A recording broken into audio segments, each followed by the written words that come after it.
Siempre ha habido gente que quería eliminar el Islam. Ya sean los primeros años de la revelación, en los siglos siguientes o igual que hoy, nos encontramos con tales islamófobos en diferentes lugares de internet. Se esfuerzan mucho para encontrar defectos en el Islam y alejar a los musulmanes de su religión. Hay una pregunta que han estado usando y tratando de presentar en cada ocasión que pueden durante muchos años. Inshallah, hoy vamos a responder esa pregunta muy claramente. Hasta ahora, personas de diversas creencias religiosas han venido a nuestra madrasa. Han venido ateos, han venido cristianos, incluso han venido creyentes en la religión del espagueti. Ha venido todo tipo de gente, han recibido las respuestas a sus preguntas y se marcharon. No confiamos en nosotros mismos, confiamos en el sabio Corán y en los libros islámicos que leemos. Entonces, ¿qué es lo que los hipócritas han estado hablando durante muchos años y los islamófobos de hoy también lo utilizan mucho? Como nuestro profeta sallallahu alaihi wasallam se casó muchas veces, lo acusan de ser, ma'adala, una persona lujuriosa. Dicen que si él no hubiera sido un hombre así, no se habría casado tantas veces. También dicen que si el número máximo de mujeres con las que un hombre puede casarse es 4 en el Islam, entonces ¿cómo es que el profeta tenía más de 4 esposas al mismo tiempo? Al principio puede parecer una pregunta difícil, pero es fácil de entender que en realidad se trata de una calumnia. ¿Cómo? Simplemente mirando la vida de nuestro profeta sallallahu alaihi wasallam. Si solo miramos una parte de su vida, podemos recibir una idea equivocada. Pero si lo miras holísticamente, desde diferentes perspectivas, la verdad saldrá a la luz. Primero hagamos esta pregunta. ¿Cuándo entran los chicos en la pubertad? Generalmente entre los 12 y los 14 años, ¿verdad? Por supuesto, en esa época y en esa región fue un poco antes. Biológicamente, la libido, el deseo sexual, es alto en los hombres entre el inicio de la pubertad y los 40 años. Después de los 40, disminuye. Cuando nos fijamos en la edad en que el profeta sallallahu alaihi wasallam se casó por primera vez, vemos que fue a los 25. Esta es una edad tardía para el matrimonio para aquellos tiempos y región. Y a la edad de 25 años, nuestro profeta sallallahu alaihi wasallam se casó con una chica de 16 años. ¿Qué edad tenía Khadija, su primera esposa? 40 años y era viuda. Así que se casó con alguien que había estado casada antes.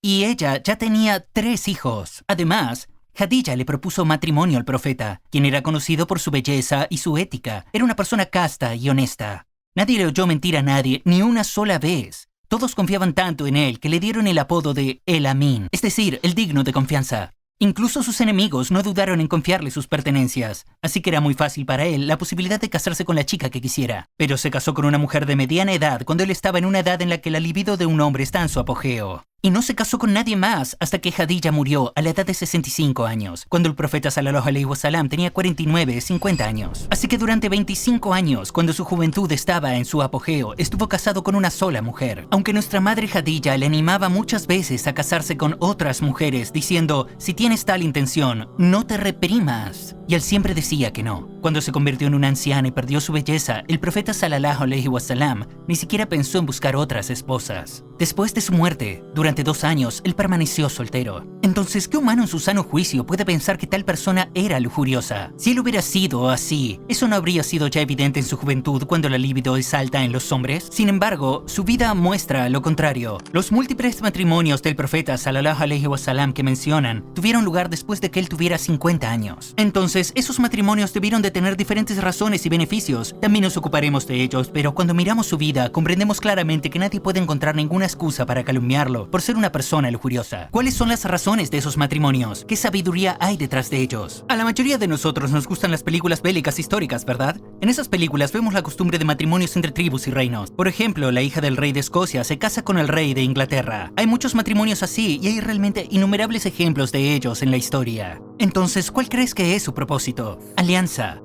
Una de las razones importantes es esta. Nuestro profeta sallallahu alaihi wasallam se casó con mujeres de algunas tribus que le eran hostiles. ¿Sabes lo que pasó después de esos matrimonios? Si el líder de una sociedad casaba a su hija con el profeta, ¿querría hacerle la guerra? Esa era una de las sabidurías de los matrimonios de nuestro profeta sallallahu alaihi wasallam. Relaciones de estado, relaciones estratégicas. Nuestra madre Juwayriya fue un ejemplo de ello.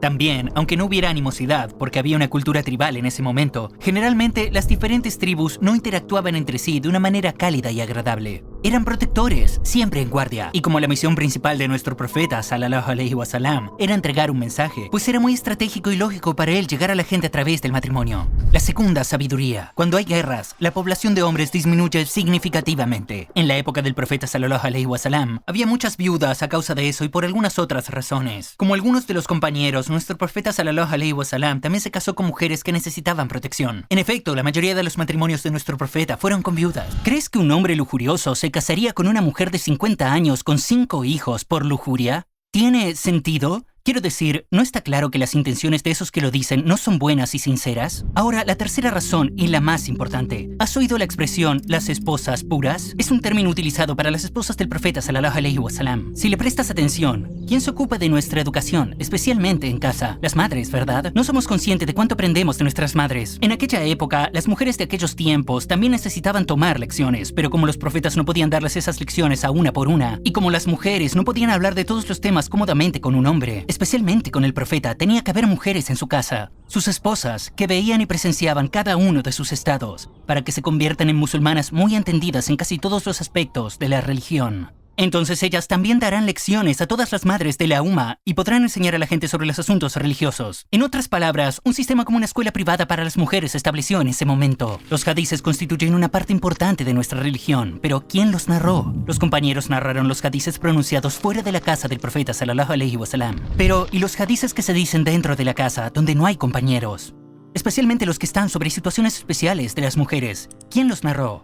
Sus esposas. Para cumplir con un deber tan esencial, tenía que haber múltiples esposas que son diferentes entre sí en términos de carácter, personalidad, habilidad, áreas de interés y edad. Puede que te resulte curioso, pero casi la mitad de las normas islámicas y la información proceden de las esposas de nuestro profeta.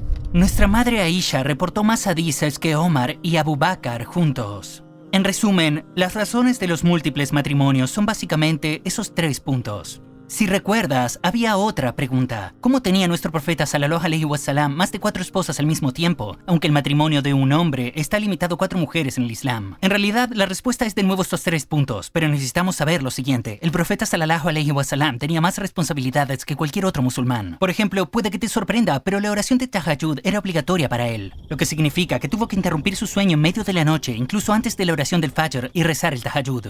Mientras que para nosotros es opcional, era obligatorio para él. Del mismo modo, para cumplir esas 3 tareas que hemos mencionado, especialmente la tercera, la formación de profesoras para mujeres, la limitación de tener hasta 4 esposas no le fue impuesta por eso. Pero al mismo tiempo, era una dificultad añadida, porque ahora tenía la responsabilidad de gestionar más de 4 esposas y tratarlas a todas por igual. Como resultado, cuando observamos lo que hemos hablado hasta ahora, nos damos cuenta de algo como esto. Los islamófobos hacen una reclamación. Si miras esta afirmación superficialmente, es decir, de la forma que ellos quieren que veamos, incluso a veces puede parecer lógico. Pero cuando entras en detalles y miras holísticamente, nos damos cuenta de que en realidad es una distorsión. Esto es válido para todas las afirmaciones de los enemigos del Islam. En resumen, necesitamos aprender información religiosa de personas y fuentes cualificadas y fiables, no de personas que están en contra del Islam, que tienen prejuicios infundados. O buscaremos y averiguaremos la verdad, o dejaremos que nos engañen.